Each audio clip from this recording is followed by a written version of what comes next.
Can you hear me now? Welcome to the Hewman Show with Dr. Hew.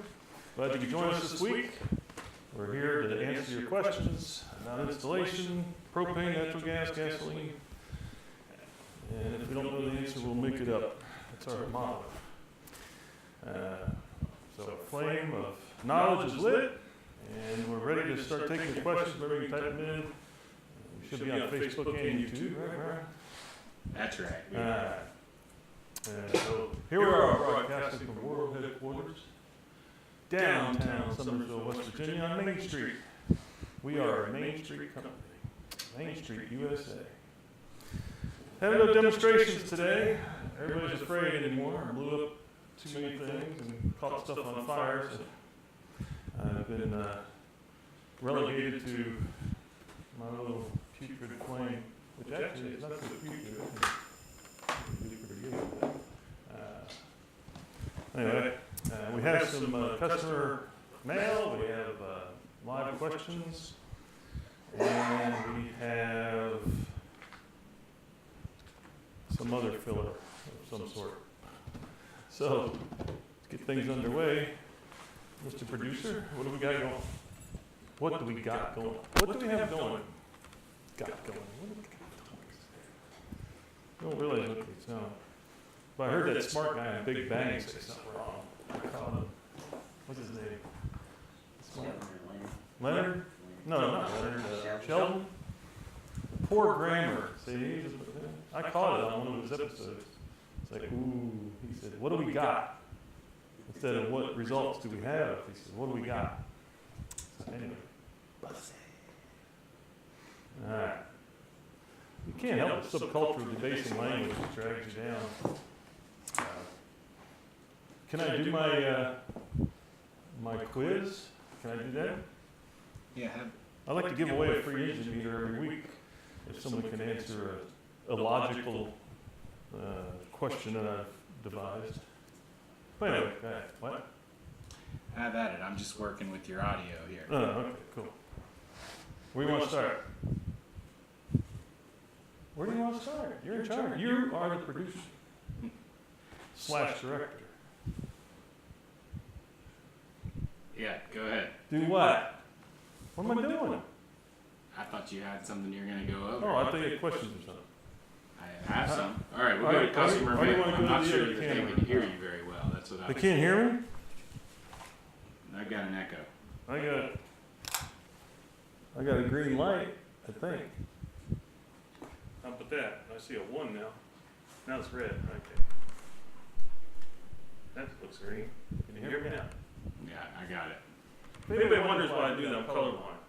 And I realized a few years ago, I was using a nail gun, and I held it up to my eye, and it was blinking, which is stupid.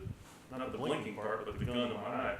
And it just so happened, I never could tell if the battery was low by the blinking, but when I held the LED up to my eye, I could see it perfectly where there's green or red, but from here it looks orange or white. So anyway, I don't think I'm just loopy. Did it die out again? Am I good?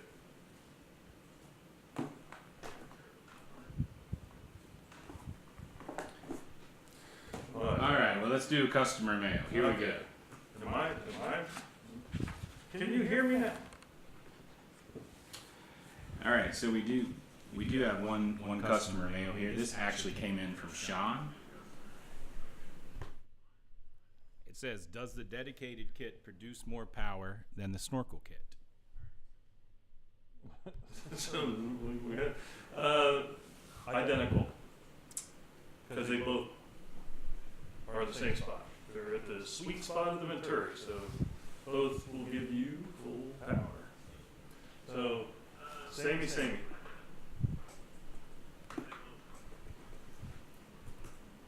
You look bewildered over there. Are we all right? All right. Are we all right? Yeah, I think so. So here goes question number 2. I just completed my installation, and I was wondering if there would be anything wrong with my addition of a second tank for a Predator 4000. I don't know. Is this like deja vu? I think I just did this. No, a second tank is fine as long as it's purged correctly. I said that last week, didn't I? Nobody's listening. Yes, you must have the tank purged correctly. You can add as many tanks as you want. We once did a cascade system for a company that would leave a generator running for months on end. And I designed a cascade system that would shut off one set, switch to another set, and then switch to another set. So, yeah, it works just fine. I just got a text message from my toilet. Anyway. All right, this says, if I get a conversion kit for my generator, do I need a different regulator for propane and natural gas? Well, not engine regulator. The engine regulator, it's really a zero governor. So that comes with the system. You do not need to change anything. However, the natural gas system, if it's a standard home system, has a regulator built in right after the meter. So it'll, or is it before the meter? I think it's before the meter, if I'm not mistaken. But anyway, it has a step-down regulator. So no, you don't have to add a regulator to your natural gas system, but you do have to have a step-down regulator on your propane system to 11 inches. I'm just going to get succinct with these questions because obviously pontificating leads to repetition. If that makes any sense. Where's the questions you had earlier? Oh, you didn't use them. I handed you the questions that we had, fresh ones. All right, this one says, I cannot get the generator to stay running. It will sputter, and the only way to get it to continue to sputter is to hold the primer button in. If I let it go, the engine dies immediately. I played around with the rich lean adjustment, but it really did not make a difference since I could not get it to stay running. Mr. Producer, how old is that question? Probably. Be honest now. Is it 18 months, probably. Oh, yeah. Yeah, it could have been, at one point we had a production issue with our snorkels, and we worked through it, and so that could have been that issue. However, not blaming it on our equipment, because everyone wants to blame the equipment. However, that's typically, did it say propane? I didn't leave a question up there. I'll go back to you can hear. Huh? You say propane? I'm reading the question. He didn't actually say here. Okay. Yeah. If it's propane, it could be a cylinder that was not purged correctly and or wrong regulator. And if it's natural gas, it could be improperly sized line. We have seen customers put really tiny lines, or they'll put something in the line that they found in the garage just to make a connection, and it's too small to allow the engine to continue to run under load. And so that's where we ask for pictures. Give us a picture of the fuel wherever it leaves the tank or the meter, and where it enters. I'd like to see the trail all the way. That's good. All the way to the system. So our audience says they can hear okay. Anything live yet? No. Nothing just yet. Give them time. Oh no, here's some feedback. Actually, this is from Duff. Remember Duff from a couple shows ago? That said he had just purchased. He says, I got my kit installed with no problems. The engine runs great, and it's a great product. Oh, thank you. Thank you for seeding our program with that. Sean had some good ones this week. Do you have those, Brian? Or no? Did you see them? Okay. Now maybe I can take you one with. So, in the meantime, I've got another one here. Oh, do you? We've got quite the question archive. So, this one says, "Can I mount my regulator horizontally?" Yes. No. Just don't mount it underwater. Speaking of water. Yeah. Lest I answer that again, I will, wherever my regulators are. If you see this diaphragm in here, if you lay this down, gravitational forces could come into play, because these pulse when they're running, and it could slow up the response time. We're more concerned with that when it comes to engines like lawnmowers or something where you're going to use a throttle, where you don't have a governor, except at high speed. But I see them do that all the time. Depending on if it was natural well gas, I would if I was going to do that and really had to do it, I would probably decide to mount it like this. So if it gets any heavies in it, that they'll work their way through and out of the diaphragm and out of the orifice. So yeah, if you had to mount it, I would probably mount it in this direction. But we really would like to see it like this, if at all possible. Which is, the dudes who invented that stuff decades ago really knew their stuff. I'd love to have met them. They were some smart guys. But, so that's the answer to that. So we do have a question on Facebook now. Oh, okay.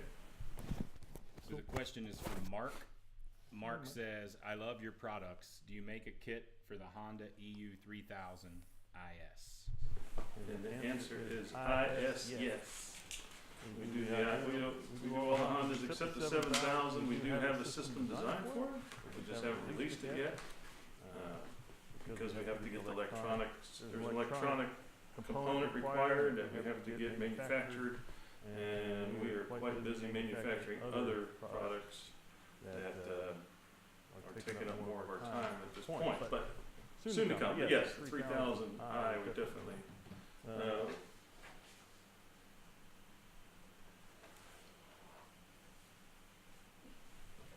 I just got that from a CSR.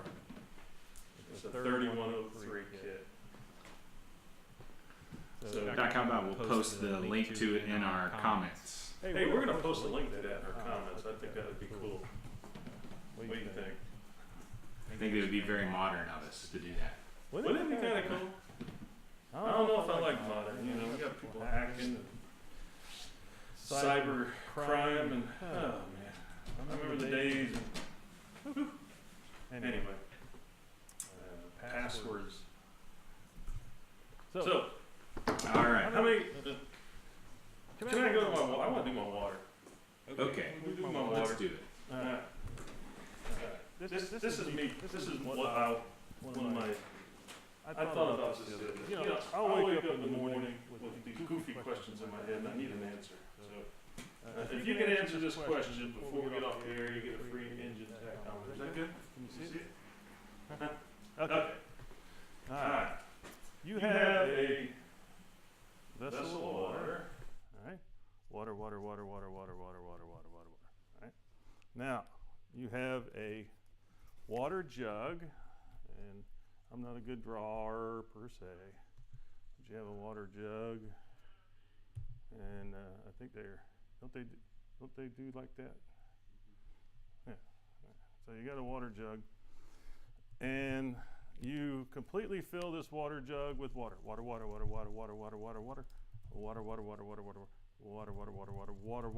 No air whatsoever. No air whatsoever. Okay. So now you put. I drew that a little too high. Just pretend the cap's still on there. And I'll put a cap back on it. Boop, boop, boop, boop. All right. Now you take this jug and you get yourself a. What I used was a luggage scale. And off of that, I hooked the jug. Alright. And my luggage scale read 8.4. Okay? 8.4 pounds. Which is, that means the scale's pretty good. Alright. Now you slowly start to lower the jug into the water. Alright? So now you got jug. So now the jug is down here in the water. And it's all happy. It's in the water. Alright?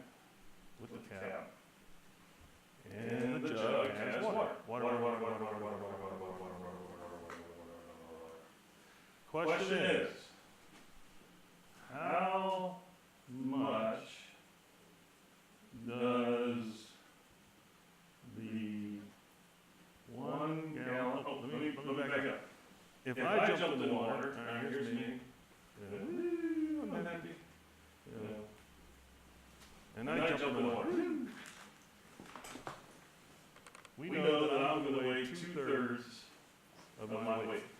So if I'm a lean 180, right? If I'm 180 pounds, if I get in the water, 3 times 6, I weigh 120 pounds. All right? If I jump it. But I can't fit.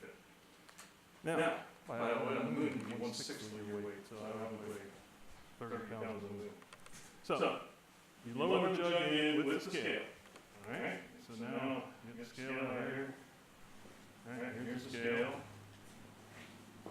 How much does 1 gallon of water weigh in water?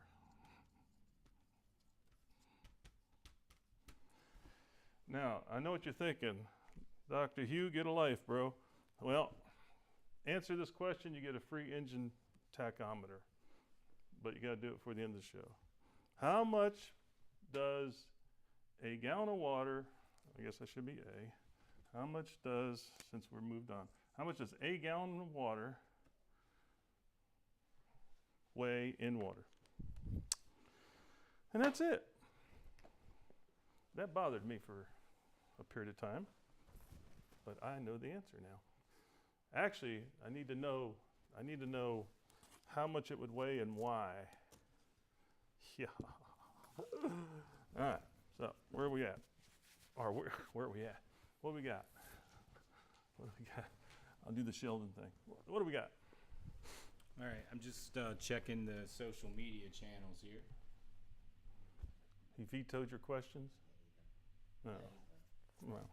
So we just had another question. It's just really a product question from Manny. Manny wants to know if we have a kit for the Generac 17.5.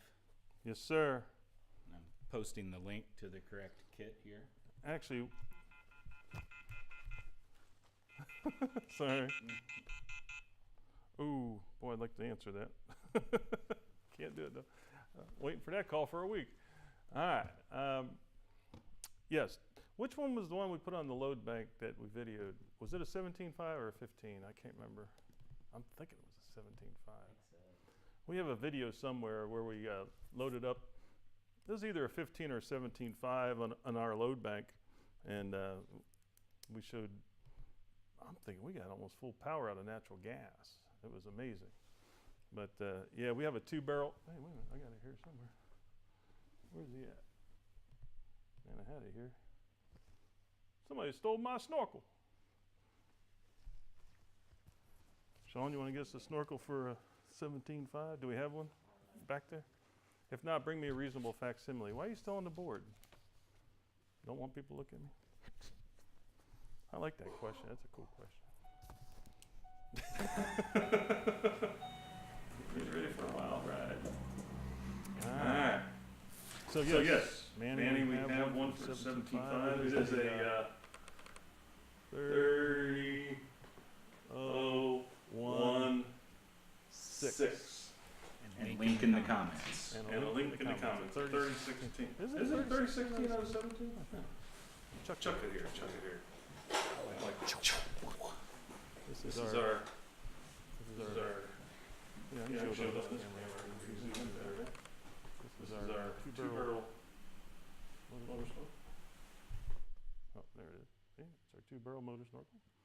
Fits right on your, as you know, your carburetor will look like one I used to have. Somebody stole all my stuff. So anyway. I can cut back to it. No, I got rid of it. I'm sure that Manny saw it. Looks just like your carburetor, right? 2 barrels. Unless you haven't taken it apart yet. Yeah, you just get the airbox off, slip that thing in, put the airbox back. You're ready to roll. So it's a follow-up question from Mark. Mark. Follow-up from Mark? What did Mark say before?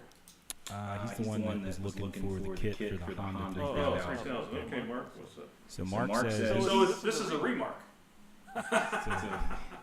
It's a remark from Mark. That's cheesy. Go ahead.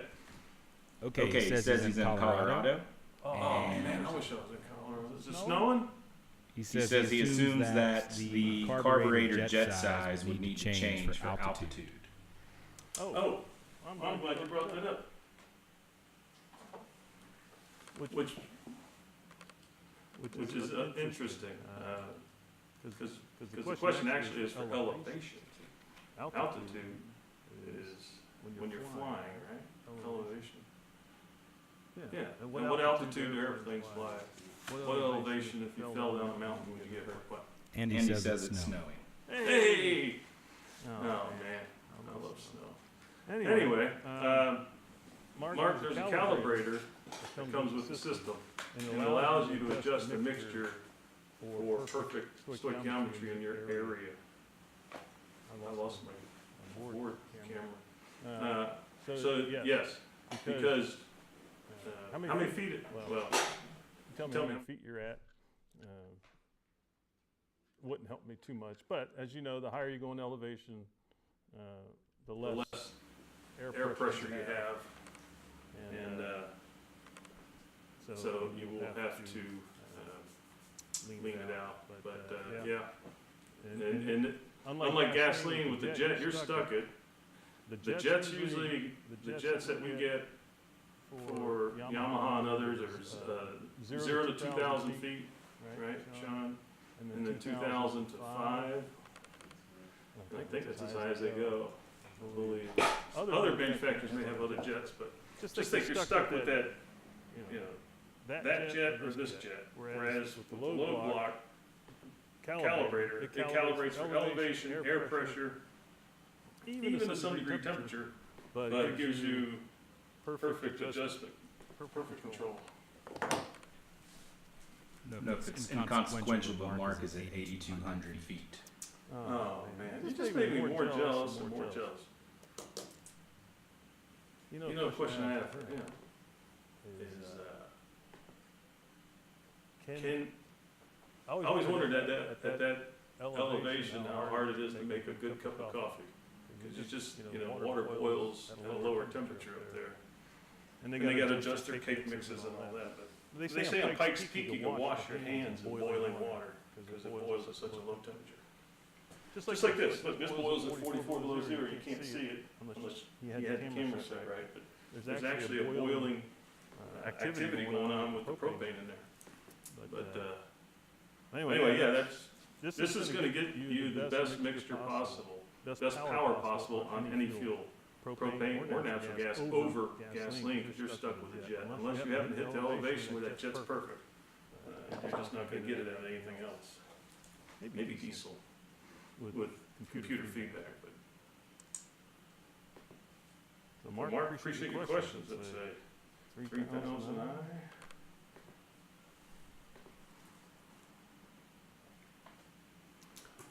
The sound of silence. All right, well, we'll go to another. We like to give you the benefit of the doubt, Dr. Hew. Sometimes you like to go on for a second round. So. I said pontificate, right? Isn't that the word? Right. Pontificate. So no more live questions at the moment, but here is an oldie but a goodie. This is from Miguel. It says, do I have to drain the gasoline from the carburetor before I run on propane? What we normally do is if we're running gasoline, there's two ways to do it. If you have your propane hooked up, this said propane. If you have your propane hooked up, you can have your load block all the way in, your calibrator all the way in, and turn on your propane. You can shut the door to the office nearby and keep the printer from making noise. Now, as you're running the gasoline, you're going to find that after a period of time, as the gasoline's used up and the bowl starts to drain, you can start opening the load block and it'll stumble and then come back because you're adding more fuel, stumble, come back, and then eventually you'll find that you're running on full propane. And so that's typically the way to do it. Now, if you've ran out of gasoline and then added the system and then go to start it, the same principles apply, but it's going to happen much quicker. You're going to start off fairly lean on the mix, and then try starting it. As it starts to crank, then you will start opening up a little by little until you balance it out. Because there are residuals. Gasoline is like propane and propane in the fact that it vaporizes liquid into vapor to burn, unless you're running horribly rich, which then it vaporizes in the combustion chamber. So, To finalize this pontification, yes, just be ready to adjust your load block slowly, remembering that it's going to flood out easy if you go too quick. Get in trouble for pontificating. All right, so now we have some questions. These are just hot off the presses, so we didn't have time for our production team to make a graphic. Maybe I can read it. Would you like to read these? I think it'd be easier than trying to go, what was that? What was it? Was it propane? Was it? All right, we have fresh questions. These are hot. I have a Briggs 10,000. No, I can't do that. All right. This is from Mark. And this is 23 hours ago. I guess that's fresh. Thanks for all the great help on YouTube. With natural gas, is it normal to pull 4 or 5 times on a motor that started on first pull with gasoline, I suppose you mean. So this has a 2-part question, I see. Alright, so let's start with that. So, is it normal to pull 4 or 5 times on a motor that started on first pull with gasoline? The answer is no. We often go first pull on our units, sometimes 2, but a lot of times it has to do with knowing how much prime to give it. You don't want to over prime it, but it's possible you're over priming it and flooding it. So when you do the 4th or 5th pull, guess what? Now you've worked all the raw vapor out, now it wants to start. So we always suggest try starting all the time with no prime at all, and then see how much prime it takes. And then if you watch Wolfie blow up a couple weeks back, you'll know that 2 shots, Wolfie's gone. 8, it did nothing. And that's what it did nothing. So that would be my first question. Not over priming the start because you don't mention that. All right. Does the 0 valve give 100% all the time when open? I mean, how is it when the motor asks for more, it gets it, yet when idle it gets less, and then if I purge it while it's running, it floods and stalls? He just had to try that, you know. I don't blame him. So how is the rate of natural gas not always the same, leaving the 0 valve? There is a... I'm going to leave that here.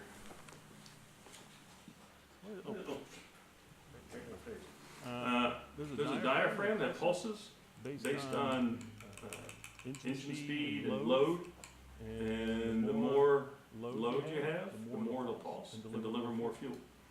It works quite like a gasoline carburetor. You ever watch a gas carburetor under the same situation? It will, boy, that's a pretty black picture. It'll do basically the same thing with high jet spray. So, and that's why it's a governor. It governs the amount of gas that's allowed to pass the orifice. So, there you go. I might as well just leave this thing over here. All right. Oh, we're over there. Keep getting dizzy, bro. All right. So, okay. Question. So, are the expensive electric blanket propane cylinder heaters safe and worthwhile to keep propane vapor flowing in high demand applications, or does it just need a bigger tank? Yeah, electric blanket propane heaters, if they're UL listed, then they're safe. As long as they're not compromised. Any darkening, blackening, whatever. And it depends. One of the best things you can do for a propane cylinder if it's stationary. Let's say you have a couple 100-pound cylinders on a what's a Manning with a 17.5. You know, in cold weather they're going to freeze after not long. They probably within getting down to half a tank on both. If Manny dug two holes in the ground and set those things down where only a little bit stuck out of the ground, you should be able to go to empty. But that's something we want to do in the spring, summer, and fall before the ground freezes up. But what it does, it picks up ambient heat from the ground. So an underground tank will never freeze. And you can even fill underground tanks to a higher volume because the ground is fairly consistent with its temperature. So the tanks absorb ambient heat. So in this case, it is not, you want to coat it with some kind of mastic or something, and then you're supposed to overspray it with a reflective color like white or green or something like that. But to invest in an electric blanket, I don't know if I would do that unless that's your only choice. But a bigger tank is always great. You can do that as well. So yeah, high demand. So I hope that answers your question, Bob. Let's see, we have another one here. Like I said, I'm not familiar with these. So. Propane is a great fuel for small engines, especially ones you will be near a lot and don't want to smell exhaust fumes. Oh yeah. My four-wheeler, I have to shut it off to go around to empty the wood or anything. It's like, I can't, you end up smelling like that. You come home reeking like exhaust fumes. Yeah, that's what I just said. I converted my generator and my log splitter is next! Exclamation point. That's a good idea. I used to run the splitter on E85 ethanol because the exhaust smelled much less. Propane is much better than ethanol. I'm stoked. Oh, there's no question here. This is just a comment. Oh, great. Yeah, so if you had E85 ethanol, yeah, smelled less. Mm-hmm. It smelled like a Mars bar or a, I don't eat candy horse, so I can't tell you. That's great, yeah. We don't recommend it to anyone else, but we run our generators inside on propane and natural gas without ever having an issue. And if you think about it, people sleep in bedrooms with unvented gas heaters. So take it for what it's worth.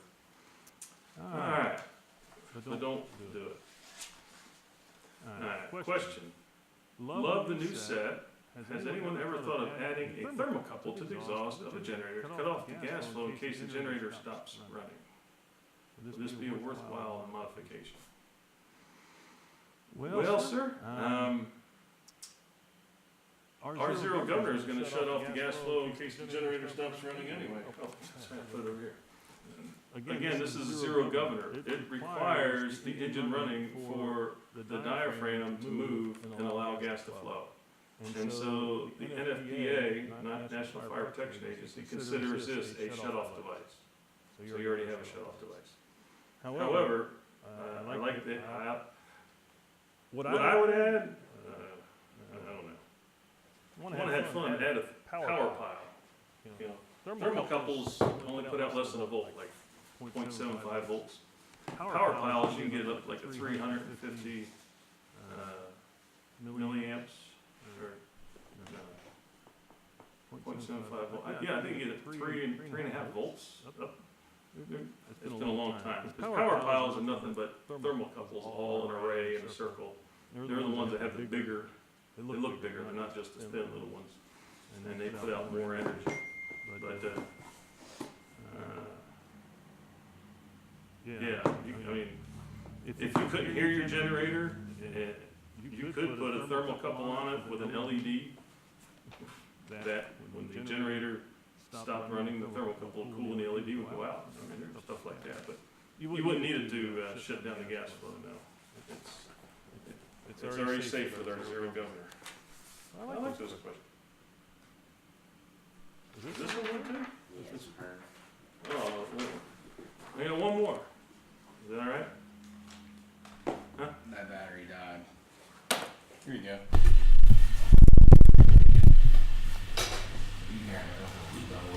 They can still hear you. They can still hear me. I'm still looking. You any AA batteries in there, Lisa? Sean's giving me something. They can still hear you. Can you hear me over there? Modern science with its technology. All right. This is what our agent said. Would you please speak to the generation of carbon monoxide while running on natural gas? I thought you had said no worries if you're running on natural gas. took my home CO monitor and placed it in my generator exhaust and got a reading of 50 parts per million. Is that what I should expect? Oh man, you know what? I love this question. I've not seen this. This one at first. Is that good? Can you hear me now? Can you hear me now? Alright. Now, let me show you what he did. This is very important. So I'm not getting rid of me. What he's saying, if you can see this, is he has a CO monitor. Right? Isn't that what he said? I have. Yeah, he has a CO monitor. Right? And it puts out whatever it said. Right? Alright, now we went to the generator. Right? And then the exhaust pipe. I like color. So in the exhaust pipe, putting out the exhaust, right? So you take this monitor and you bring it down and set it here. Alright. This is why this does not work. This is reading ppm, right? Parts per million. So if you have it in a room, it's actually parts per gazillion. Okay? Parts per gazillion. Does that make sense? Parts per million of what's coming into it. How many parts of all the air around it has CO? Right? Now you take that device and you move it here, where let's say you have 30. Let's say 20 cubic inch engine, right? So it's bringing in 20 cubic inch of air every stroke, right? So, I mean, you should be able to see where I'm going here. The air coming in is all that's coming out, right? Which an engine's nothing but an air pump. So let's just say if you took, I could do the math because it's not hard. You take 20 cubic inches times blah, blah, blah, blah. And so how many cubic feet per minute? So what happens is you are bringing a device that's meant for a huge area down to an exhaust that is just a microscopic amount of air compared to what's all around this meter. So this is not designed for that. If that was the case, then when you go to get your car tailpiped, you know, when they go to read your tailpipe emissions, they would just hold something up there. But when you do a tailpipe test, they will run a tube up in there, and it's calibrated for different parts per million. And so I had this happen. I went to a company that we were doing feedback on, and the guy said, the CO is horrible on this machine. And when I got there, what he was doing was sticking he had a lapel CO monitor for safety in the warehouse. He was pulling it off and sticking it on there. So instead of, if you want to boil it down to it, instead of him being in the warehouse, he was crawling inside the tailpipe. So the two are not compatible. So you must have the correct tool to test that compared to atmospheric mixture. I like that question. So I said no worries in quotation mark. Hey, I like that. No, natural gas is clean stuff. So don't place your home CO monitor in the generator exhaust. But even at 50 parts per million, that's pretty good for taking an atmospheric CO monitor, sticking it near your tailpipe. Because you can only get it so close without melting the thing anyway, right? So that shows you right there, it's not really the right way to use that device. If you can go, oh man, I might be burning it. So you hang it there, I don't know what to do. And I used to have another illustration to explain that, but I wish I had known this question up front, I might have been able to remember it. But, there you go. Hope that answers that. Hey, we do have a live. We do have a live follow-up from Manny. All right, man, let me go back and see. All right, Manny has 17.5. Right? Yes, so Manny wanted to know. He says that he wants to know what size natural gas hose he would need to use with the 17.5 if he's 50 to 75 feet away from, I guess he means the meter. He says 50 to 75 feet to the generator. You see those pipes along the road, Manny? We have them all over this place. But, my support staff. Go ahead, you're off camera. Nobody wants to be on camera. They don't want to be anywhere near flame. 50 feet, 28 horse.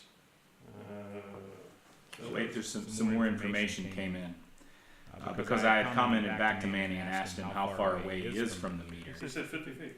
Well, actually, he clarified that it's 100 feet away from the meter. And I guess he's connecting from that 100-foot point another 50 to 75 feet, I guess is the assumption. Manny. And it's a 1-inch pipe. Yeah, the 1 inch. And he's running a stovetop on it. Are you finished? I'm just waiting for you to start talking again. So we're over our chart limit, 100 feet as far as we go. So yeah, the 1 inch pipe will easily handle the 20 horse engine according to our charts. And our charts are a little aggressive. And so far in 25 years, we've not had an issue with anyone saying that they don't work correctly. But Manny, in that case, you only run a stove off a 1 inch pipe? That must be some kind of stove. But these charts, you see them on our website too. The charts are based on the full load of everything else. So as long as nothing else is running, you'd probably be okay. I'm not going to guarantee it because it's off the chart. And yeah, we usually like to see a nice drawing of that. It has to be full 1 inch. Now once you get to the generator, you can step down to a short 3/4 inch line. But other than that, definitely 1 inch all the way if you're not running other appliances. But yeah, we'd really love to see a drawing on that one. You can send a drawing in showing where you want to do it and how you want to do it. And we can sit down and verify for sure that it should work. So it's a total of 150 feet of 1 inch pipe. Now see what's a nice thing to do is if you get with your gas company, I don't know if you're going to trench a line or do whatever, but and if you only have an appliance or two, you can convert that low, and I assume it's not a 2-pound system. I'm just assuming a standard natural gas pressure 8 inches water column. You can convert to 2-pound system. Now you can really reduce the amount of line size, save a lot of money. And it's just a matter of the gas company swapping out the meter because what's coming into the meter is typically around 10 pounds, 8 to 10 psi, and the meter has a regulator drops it down to 8 inches. So it's like in our building, we have 5 psi. So we run small 1/2 inch tubing, 2 furnaces, we have a boiler system for our heat and everything, and we step it down at the appliance, and those regulators are like 30, 40, 50 bucks to step down. So you can see the money you can save by going high pressure to low pressure. And that's why on propane, they put a red regulator tank on a little line to a building, and then it goes to low pressure, I did say high pressure, 10 pounds, high pressure to the building, steps down to 11 inches water column, then out of that will come 3/4 pipe. And which that was always the question. How can I run a 3/4, you want me to run 3/4 line, but I only have 3/8 coming out of my propane tank all the way to the house? How's that going to work? Well, that's the whole point. It's kind of like power lines outside, run the whole neighborhood. And it's only 1/2 inch, I don't know how big those cables are, but they're 10,000 volts. So transformers do step it down to 240, 220. So I would look into that. Sometimes if you really look at it, you may be able to add a second meter. Some companies are willing to do that for you. Natural gas companies are usually very willing to work with you because they make a boatload of money off natural gas. And it's like, it comes right out of the ground and they sell it.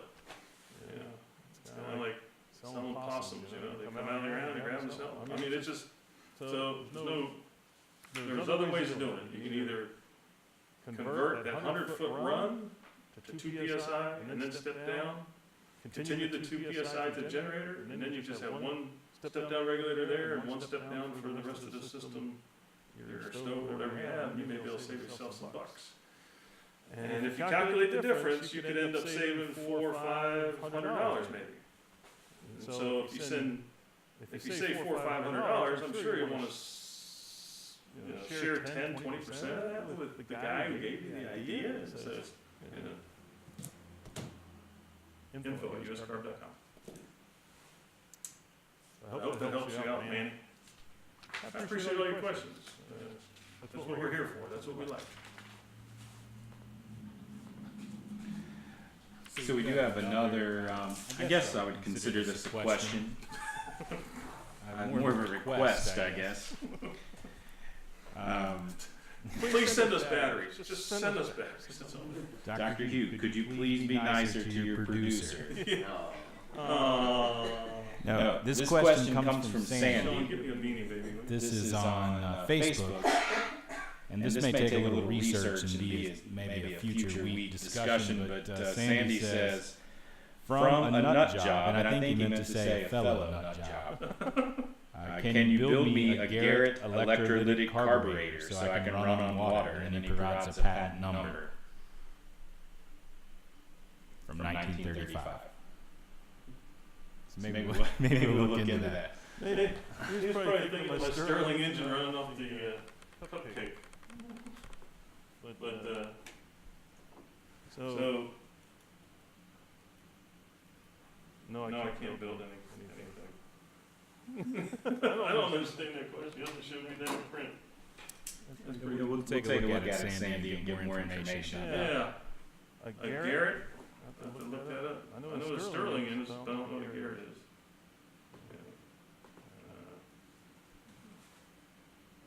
You?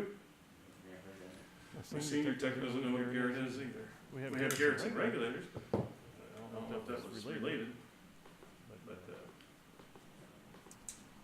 I think it feels like time to wrap up here. Oh yeah, felt like that 20 minutes ago.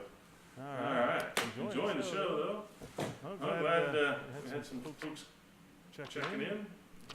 Of course, we're always looking for dealers, so if you want to be a dealer, let us know. I lost the trick on my paper. Want to be a dealer? We'll send you out our dealer brochure and some information on how you can become a dealer. And love to have you. In the meantime, remember, if you missed it off the show and you'd still like to contact us, info@uscarb.com, 800-553-5608. Like us, share us, whatever that is you do. I'm frozen on the screen there. And so we really need to sign off. So